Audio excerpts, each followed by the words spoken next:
Yijing Liu. I'm an early childhood teacher at kindergarten. The first years of a child's life are absolutely essential to cognitive, social, emotional, and physical development. ECHOS, Early Childhood Education Service, provide the foundation for children to develop elements of confidence, independence, and a passion for learning, which will stay with them throughout their lives.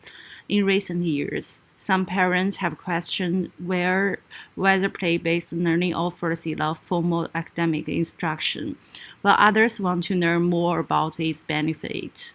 This article outlines the significance of fear as part of early childhood education and draws on theoretic considerations. Examples from practice and job-related standards to describe it.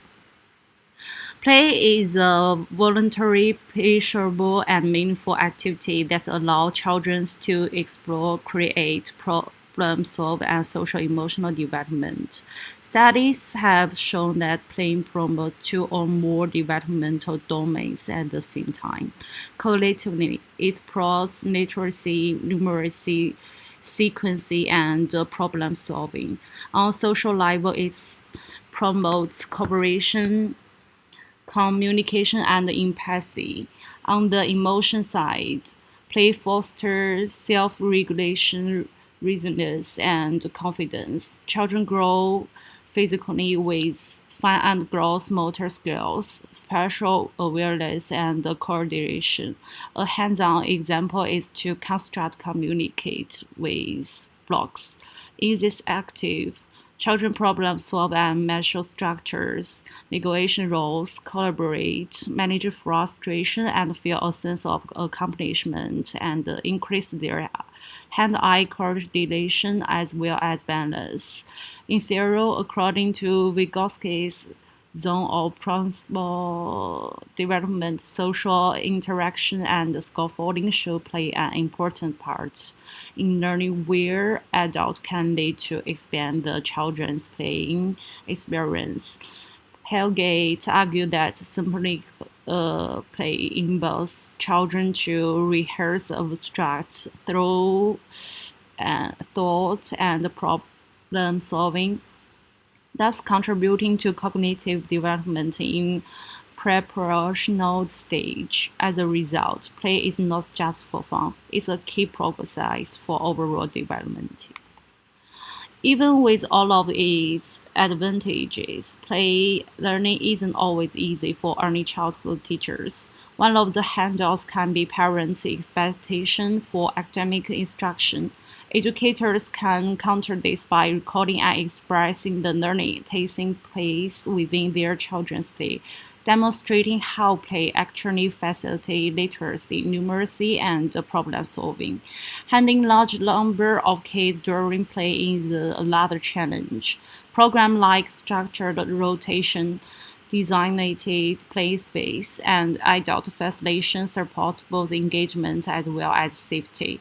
It's not always easy to support children who have very different abilities and multi-entry points, but with flexible resources, scaffolding learning, and differentiate roles, you can make sure all of the children participate meaningfully. An example of this is print and play scenario of grocery shopping, whether children are able to at different abilities interact socially, explore mathematical concept, and development language. My own philosophy stands in that children learn best when learning is fun, meaningful, and tactile. It involves watching and noticing what children show and interested in, purposely extending their playing through asking questions. Building on it ourselves as scaffolding to include learning targets while this allowing for enjoyment. For example, a child who is interested in insects might visit a magnifying station, record observation, and write down how many next different types of insects have to read and write about bugs. Count the number of likes they had.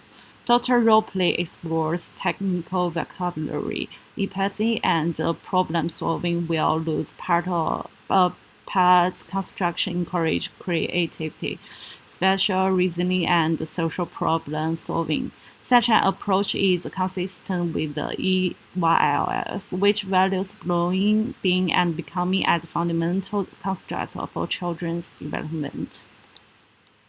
An effective play-ocean learning environment balances the physical, social, and temporal aspects. In the physical environment, this means that it provides safe, stimulating, and varied resources such as blocks, art materials, and natural objects. Social is promotes teamwork, role play, and adult-supported play. The other argument with time is temporary in the sense of long enough chunk of time so that students can get engaged, reflect, and cooking out things.